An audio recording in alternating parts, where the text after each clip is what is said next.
types. The von Proggs used polysplenia and asplenia, and Bob Anderson has also contributed greatly to this area and talks in terms of bilateral right-sidedness or left-sidedness, or right atriisomerism or left atriisomerism. So there are different types of terminology, and there's some differences, technical differences between the two camps. But this is an unusual textbook, or which actually the von Proggs and the Bob Anderson combine to describe heterotaxy.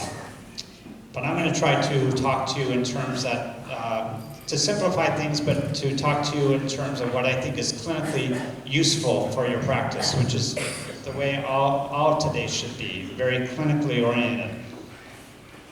So when I was trained by the von Proggian camp, so I use the term asplenia, but you may choose the term right atriisomerism or bilateral right-sidedness. We're talking about the same type of abnormalities, but I'll use the term heterotaxy.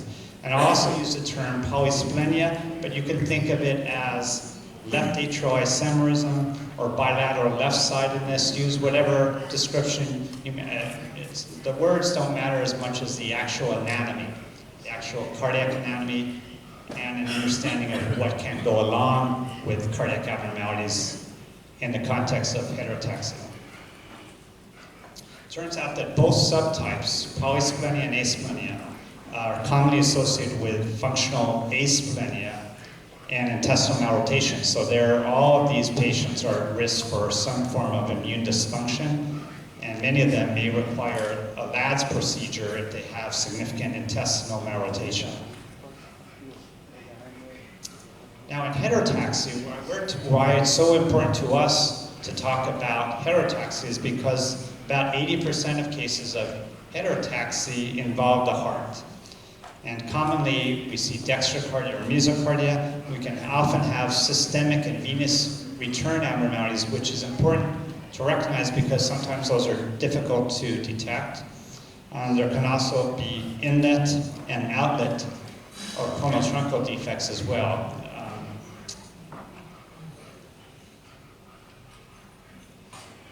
So using this diagram by Wyman Lai in his book again, just because it emphasizes that when we think in terms of heterotaxy, we should use the segmental approach to help evaluate a patient with heterotaxy. The segmental approach is the best way to look at the heart when you have a complex heart abnormality, just one segment, one part at a time. And it's similar to how we look at a normal fetal heart, where we look at it one structure, one component at a time, using different views and sweeps. So what are some of the visceral findings below the diaphragm? As I mentioned, splenic abnormalities are very common. They can be absent spleen or multiple spleens. And all of these can have a range of different splenic functions. So many of these patients, asplenics, polysplenics, all of these patients with heterotaxy may have a range of splenic function and immune deficiency. So it's useful to be able to counsel and mention that to patients at the time of the prenatal evaluation. There may be a midline liver in asplenia or polysplenia, or patients with heterotaxy in general. And actually, many of these patients can have biliary atresia, usually patients with polysplenia, or patients who tend to appear like they have polysplenia, that subgroup. And then many of these patients as well have intestinal malrotation, which I don't know if that can be diagnosed prenatally, but certainly it's something we want to counsel patients about when we see them. This is a nice radiograph from Mira Cohen's article showing several of these abnormalities just in one chest film. You can see the dextrocardia, and the lungs are congested from pulmonary vein abnormalities, often TAPVR. the midline liver. There's malrotation with the small intestines over here and the large intestine on the left. So many times you can see radiographic abnormalities postnatally. But we're going to be talking about echocardiographic findings prenatally. The incidence of heterotaxy, not that common. It's maybe 1 out of 10,000 babies. And it's a male to female ratio, 2 to 1. Like most heart disease or most disease in general, more common among men, among boys than girls. So it's very, very rare, unusual defect, and it accounts for about 4% of all forms of congenital heart disease. But interestingly, as many of you recognize, when you look in the hospital, many of the patients, pediatric patients in a hospital ward with congenital heart disease have heterotaxy. And that's because these patients have a disproportionate share of morbidity and mortality. They're very high risk of morbidity and mortality for heterotaxy compared to other forms of more straightforward congenital heart disease. This also is a nice review from a table from Mara Cohen showing what we tend to see in asplenia and what we tend to see in polysplenia. Just want to emphasize that again, patients may very well be somewhere in the middle. They may not be straightforward asplenia or polysplenia. But I think it's useful to know what commonly goes together, because when you're evaluating the heart, someone with what seems to be asplenia, you might be thinking about different things than you might be otherwise. I'll just point out a few examples. Interrupted inferior vena cava. That's very uncommon with asplenia, but 80% of patients with polysplenia have it. There can be TPVR in asplenia half the time, but it's very rare. The extracardiac type in polysplenia. Ipsilateral pulmonary veins, where you have the right side of the left side of the veins to the left atrium and the right side of the veins to the right. It's very common in polysplenia, but not so much in asplenia. AV canal, much more common in asplenia, but still half the time in polysplenia. And common atrium, when you have no atrial septum, strongly suggestive of polysplenia. So these are just some sort of the abnormalities. But if you look down on the bottom, heart block and bradycardia is very rare with asplenia. Usually we think about asplenia as much worse than polysplenia, which is generally true, except when it comes down to rhythm abnormalities, because polysplenia has a relatively high incidence of heart block or bradycardia because of an absent sinus node, whereas with asplenia we don't see that. And so when we see patients with what we think may have polysplenia, we can counsel them that this baby may not have bradycardia or heart block at 20 weeks. But over time, this baby is at risk, maybe at risk for the development of bradycardia and heart block, may need a pacemaker after birth. So today, I want to talk about the echocardiographic approach to the evaluation of heterotaxy, including some of the ideas we talked about this morning. We will not discuss cath and MRI, although sometimes, for instance, MRI can see structures, CT, MRI, in terms of bronchi and other abnormalities that we cannot see very well by echo. So just to begin with some general concepts, with heterotaxy, we use a segmental approach. We look at we start with the visceral situs below the diaphragm, always starting below the diaphragm if you can, although when we're scanning, sometimes if the baby is in a very good position to look at one part of the heart, you could go out of order sometimes, but you just have to remember what you see. So we start in general with visceral situs, then we look at the cardiac position. In other words, is the heart on the same side as the baby as the stomach. And then we use a segmental approach with sweeps. The sweeps are important to show how one part of the heart is related to the next. It's very important to look at the abdomen. Not so much to see the spleen, although some of you may be able to see a spleen. I cannot, but certainly to look at the stomach, the descending aorta, IVC, and maybe azygos. The IVC can be present but adjacent to the aorta, so more posterior than normal with asplenia. Of course, IVC being interrupted is very suggestive of polysplenia.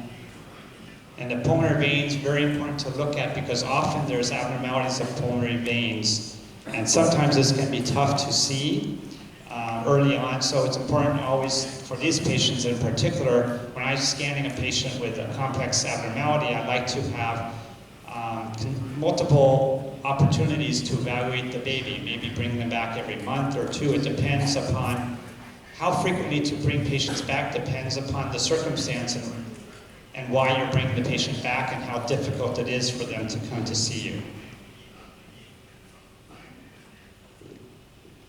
So here's some examples. Visceral situs on the left is normal stomach, descending aorta and IVC, sweeping up, and you can see the heart on the left with the apex 45 degrees to the left. Whereas here on the right, you can see the stomach on this side and the heart on the other.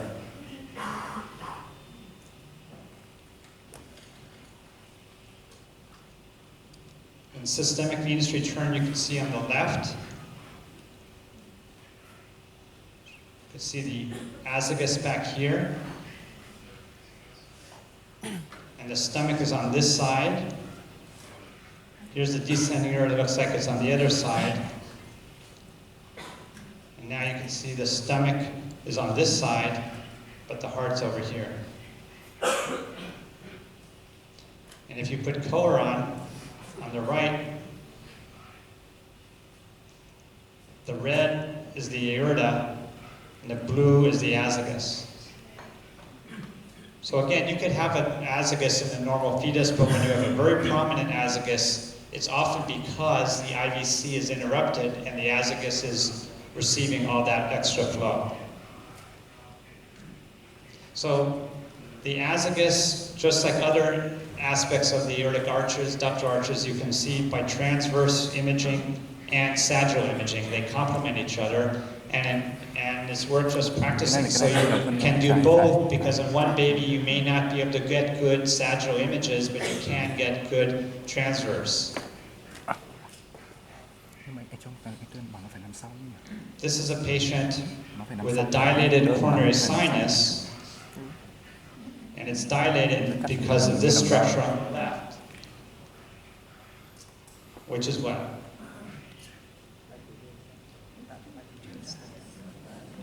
So that's a left-sided superior vena cava, and if you image sagittally from left to right, you'll be able to see the left-sided superior vena cava like this, draining into coronary sinus, and many patients will have bilateral SVC, so you keep on going towards the right and you'll see the RSVC. And here on the right, you can see a coronary sinus. It's dilated in the four-chamber view. So from here, you see that from the four-chamber, then you can turn sagittally and see that the LSVC drains into this.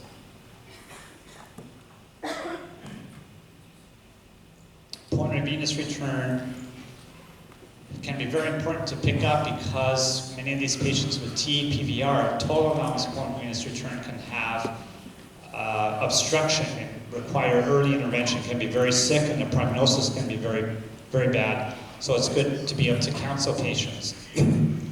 Here on the left, you could see it's this is a TAPVR with a decompressing vein draining down into the liver.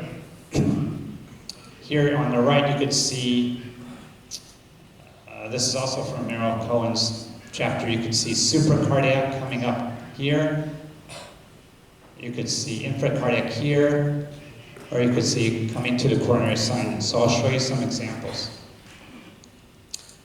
This is a nice example using sagittal imaging to show the descending vein. On the left, you can see this descending vein right here. And it obstructs right here at the ductus venosus. And you can see that with the color flow on the right. It's very easy to see, not easy, but if you're thinking about it, you go sagittally and you optimize the image, and you'll be able to see this extra vessel. There should not be an extra vessel going from the chest down to the abdomen with blood flow in that direction. Should just have the aorta going from the chest to the abdomen. Then we think about the atrioventricular connection, and here again you can see the AV canal. And again, AV valves are at the same level, and there's no crux. The lower part of the atrial septum is gone. During systole, you can see a big common AV canal. And during diastole, they come together at the same level, and the lower part of the atrial septum is deficient. I hope you see that. That's very difficult to see with parallel imaging. It's just an example of the importance of looking perpendicular. If you optimize the image, narrow the sector, get a good window, and then be perpendicular, and you can see here there's no, the crux is absent. This is a true AV canal.